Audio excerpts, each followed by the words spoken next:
Scene. It's midnight on a Friday night in March. I just wrapped up having a few beers at my favorite brewery. Dinner has worn off ages ago. Time to hit the local grocery store. I discover something that stops me in my tracks. A rebrand in the wild.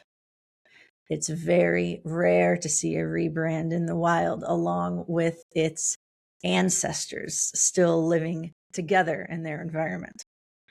For most packaging rebrands, they will remove all of the former items before they stock the shelves with the new ones. So it's really a great experience to be able to compare and contrast a new rebrand in real time. And that's exactly what I did at 12:30 at night. So let's go ahead and examine this rebrand in the wild of GT's Alive Cola. First thing I notice is the color, of course. If we look at this new version, it's a bold, saturated red-orange. Hard to miss.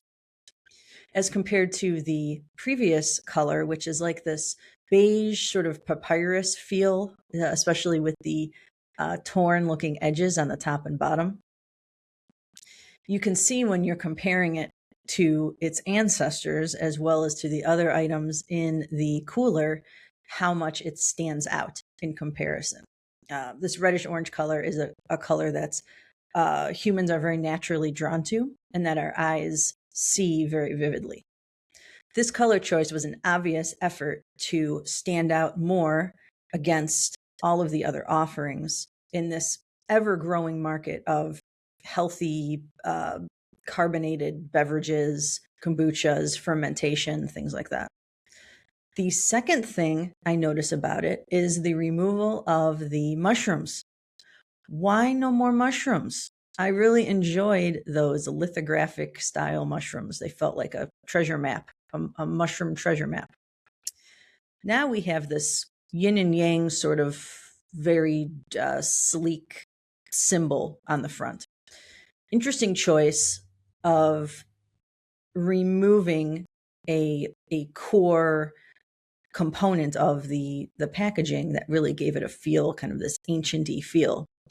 Now it has a much more contemporary look to it.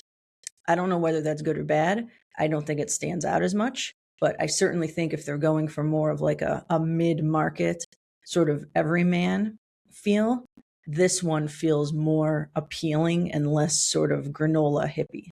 The third thing I noticed is the font, which I absolutely adore. They've replaced the font with this, the former font, which is sort of this Nordic rune kind of feel, with this very, very beautiful, streamlined, organic sort of wave font that I very much enjoy. Okay, so let's turn the bottle around and see what we have going on here. Very different, right? The new brand, the new packaging looks very similar to an app or a phone screen.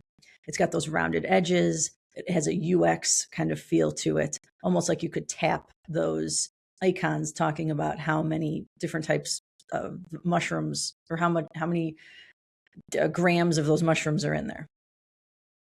It's got a very easy to read, very popish feel to it. The former one, its ancestor, again leans into this sort of map, lithograph, ancient feel with the serif font and the italics. And again, the mushroom lithograph, which I am sad to see go. I certainly feel if they were looking for something more readable at a glance, the new brand certainly delivers that. Lastly, I want to talk about the headline they used. The rebrand, feel alive and stress-free. The former one, mind and body in harmony. I don't particularly care for either of them. They don't seem to embody what this beverage actually tastes like and the experience of it. I'm a consumer of this product. I really love their cola. And to me, this misses the mark. I think they could have done something like, just like your favorite cola, only healthier. The front of the bottle makes it feel like they're trying to appeal to a wider market and not seem so, like I said, granola, hippie, kumbaya. And the back of it, though, seems to miss the mark, that this headline still feel alive and stress-free. Like, what does that really mean? Is anyone ever really feeling stress-free? If they really wanted to bring home the idea of it being an everyman sort of product, they should have a message here that makes it very clear what this thing is. And really kind of deliver home what they've done with the updated colors, the updated iconography, and removing those lithograph illustration mushrooms. So all in all, I think they've done a great job. I think the messaging can be improved. But as you can see here, what a terrific example of what a rebrand in packaging can do for a product. Thanks for watching.